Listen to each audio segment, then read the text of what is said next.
Hello दोस्तों। आज हम शिक्षण विधियों के अन्य जो विधियां दे रखी उनके बारे में अपन चर्चा करेंगे कि अन्य विधियां कौन कौन सी हैं।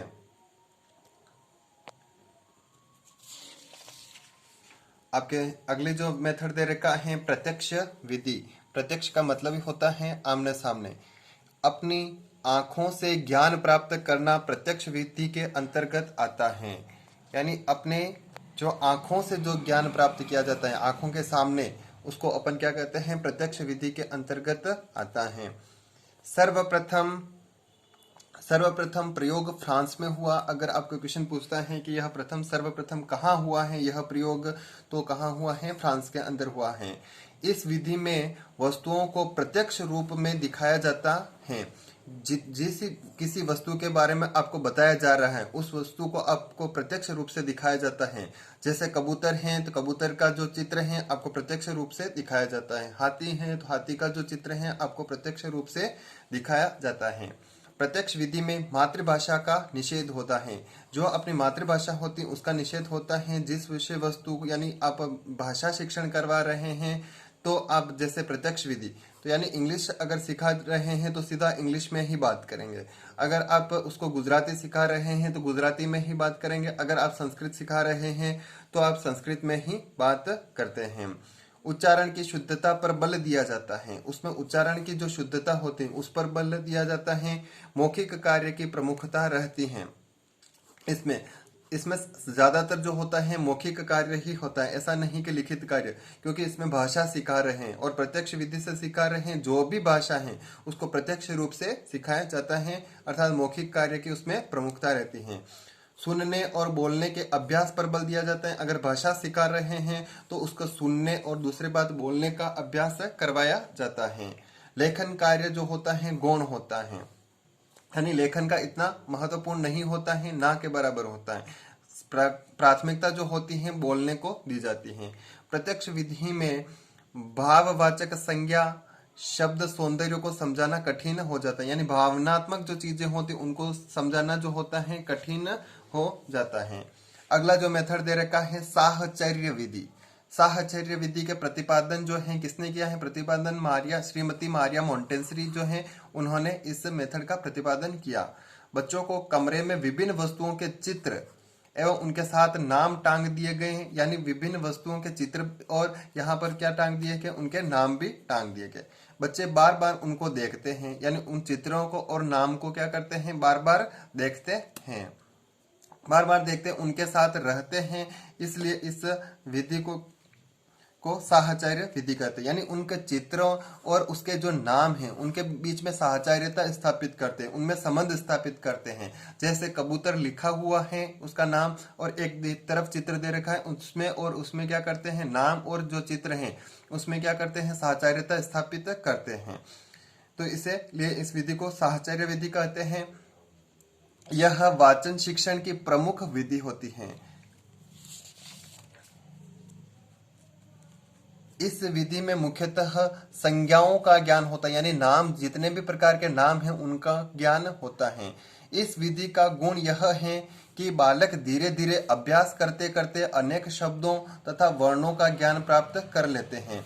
यानी इसका अगर बार बार अभ्यास करते हैं तो बालक जो होते अनेक प्रकार के शब्दों का और वर्ण जो होते उनका ज्ञान प्राप्त, जैसे कबूतर हैं, खरगोश हैं, गमला हैं, इस प्रकार के अनेक शब्दों का ज्ञान प्राप्त कर लेता है। क्योंकि बच्चा इसमें क्या करता है कि चित्र के साथ नाम को देखता है।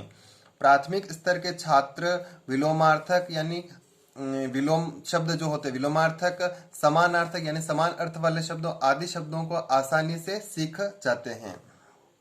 अगर और नेक्स्ट बात करते हैं साहचर्य विधि से छात्रों में चिंतन और सृजनात्मक शक्ति का विकास होता है। यानी छात्र जो होते हैं चिंतन करते हैं, सृजनात्मक शक्ति का उनमें और विकास होता है। क्रम की बात करते हैं।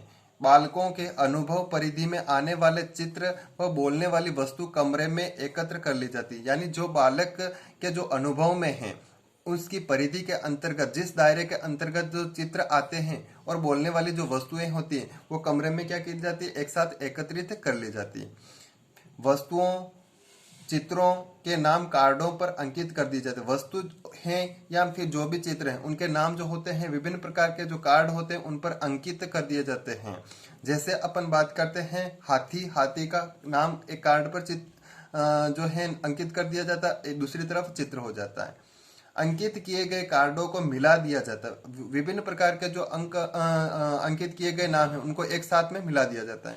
दीवारों पर चित्र इस अंकित किए गए कार्डों के होते हैं। जो भी कार्ड आपने मिलाए हैं उनसे संबंधित जो दीवारों पर चित्र टांग दिए जाते हैं।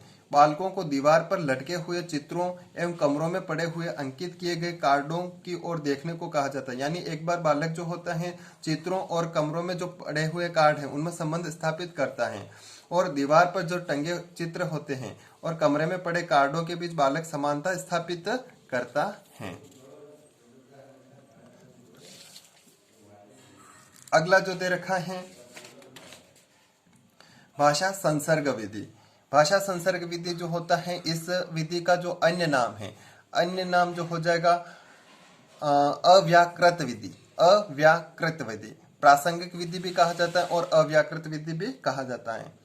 विद्यार्थी भाषा का शुद्ध प्रयोग करे, यही इस विधि का उद्देश्य होता है। अगर पूछा जाता है भाषा संसर्ग विधि का प्रमुख उद्देश्य, तो वह यहाँ हो जाएगा भाषा का शुद्ध प्रयोग करे। विद्यार्थी बिना व्याकरण के नियम सीखे ही मातृभाषा का शुद्ध प्रयोग करना सीखते हैं। यानी व्याकरण का ज्ञान प्राप्त नहीं होता है इसमें, वह सीधे ही क्या करते हैं मातृभाषा के का शुद्ध प्रयोग करना सीखते हैं। इसमें भाषा के साथ साथ व्याकरण का ज्ञान भी दिया जाता है। ऐसा नहीं कि व्याकरण अलग से पढ़ा जाए। जैसे जैसे आप बच्चे को भाषाएं पढ़ा रहे हैं उसका साथ साथ व्याकरण भी बच्चा सीख लेता है। इस विधि में व्याकरण के सैद्धांतिक नियमों का ज्ञान न दिया जाकर भाषा व्यवहार अर्थात पढ़ने पर बल दिया जाता है। यानी सैद्धांतिक जो नियम होते हैं व्याकरण के वो नहीं पढ़ाए जाते हैं, और भाषा व्यवहार में ही जहाँ जहाँ जो बिंदु आते हैं उनको समझा दिया जाता है। अच्छे लेखकों की रचनाएं पढ़ने को दी जाती हैं, जिससे बालक स्वतः ही भाषा पर अधिकार कर लेता है। भाषा शिक्षण करवा रहे हैं तो विभिन्न प्रकार के अच्छे अच्छे जो लेखक हैं, कवि हैं, उनकी रचनाएं पढ़ने को दी जाती हैं बालकों को, जिससे वह भाषा पर अधिकार कर ले। विद्यार्थी बुद्धि और तर्क का सहारा लेते हैं। प्राथमिक कक्षाओं में व्याकरण पढ़ाने की श्रेष्ठ विधि सर्वश्रेष्ठ प्रणाली है। अगर आपको पूछते हैं कि प्राथमिक कक्षाओं में व्याकरण पढ़ाने की सर्वश्रेष्ठ प्रणाली कौन सी है या सर्वश्रेष्ठ विधि कौन सी है, तो आपका आंसर हो जाएगा भाषा संसर्ग विधि। भाषा संसर्ग विधि की सीमाएं, यानी इसकी कुछ सीमाएं हैं, कुछ कमियां हैं। समय अधिक व्यय होता है, यानी अगर इस विधि से अगर बच्चे को पढ़ाया जाता है तो समय अधिक खर्च होगा या फिर अधिक व्यय होगा। व्याकरण के नियमों का व्यवस्थित ज्ञान नहीं हो पाता। इसमें जो होता है व्यवस्थित तरीके से व्याकरण नहीं सीख पाते हैं बच्चे, कि यहाँ जैसे संधि की बात करते हैं तो क्रमानुगत जो संधि होती है वो पूरी की पूरी नहीं समझ। अगर कुछ शब्द आ रहा है तो वो ही अपन समझा सकते हैं। भाषा और व्याकरण की पूर्ण शिक्षा नहीं दी जा सकती है, न तो भाषा की पूर्ण शिक्षा दी जाती है और न ही व्याकरण की पूर्ण शिक्षा दी जा सकती है।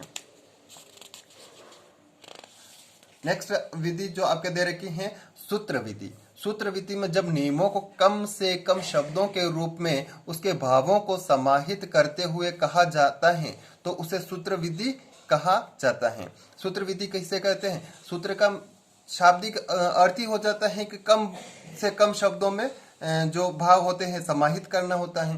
तो जब नियमों को कम से कम शब्दों के रूप में भाव को समाहित करते हुए कहा जाता है तो उसे सूत्र विधि कहा जाता है। इस विधि को निगमन विधि भी कहा जाता है। यानी निगमन का अर्थ होता है नियम से उदाहरण की ओर होता है। यानी आप शॉर्ट तरीके से स्टार्ट करते हैं या एक सूत्र से प्रारंभ करते हैं और विभिन्न उदाहरण को प्रस्तुत करते हैं। यह विधि संस्कृत से आई। आपको पूछता है कि सूत्र विधि कहाँ से आई, तो वह हो जाती है संस्कृत से आए हैं। इस विधि का प्रयोग पाणिनि के अष्टाध्यायी में भी किया गया है। यानी इस विधि का उपयोग कहाँ मिलता है? पाणिनि के जो अष्टाध्यायी हैं उसमें भी इसका मिलता है। जैसे अपन अष्टाध्यायी की बात करते हैं तो विभिन्न जैसे सूत्र दे रखा है इको यणची, इस प्रकार के जो सूत्र होते हैं वह क्या होता है? सूत्र विधि के अंतर्गत आता है। इस विधि में व्याकरण के सामान्य नियमों को सूत्र में पिरो लिया जाता है। जितने भी व्याकरण के सामान्य नियम हैं उनको विभिन्न सूत्रों में पिरो लिया जाता है या विभिन्न सूत्रों में परिवर्तित कर लिया जाता है। छात्रों को सूत्र कंठस्थ करा दिया जाता है। फिर जो भी सूत्र बनते हैं उनको छात्रों को कंठस्थ करवा दिए जाते हैं। इस विधि द्वारा कम समय में अधिक नियमों को जानने एवं याद करने का प्रयत्न किया जाता है। अगर सूत्र विधि से अपन बच्चे को पढ़ाते हैं तो कम समय में अधिक ज्ञान प्रदान किया जा सकता है। इसमें छात्र गंभीर चिंतन किए बिना सूत्रों को रटने के लिए विवश होता है, यानी वह किसी भी प्रकार का चिंतन नहीं करता है, वह सीधा सूत्रों को रटने लगता है। तो अपन कह सकते हैं इसमें छात्र गंभीर चिंतन किए बिना सूत्रों को रटने के लिए विवश होता है। चलो ठीक है, यहाँ तक। अगला जो विधि है वह अपन नेक्स्ट वीडियो में पढ़ेंगे। और थैंक यू। मेरे चैनल को सब्सक्राइब करना, लाइक बटन दबाना और दूसरों को शेयर करना। Thank you.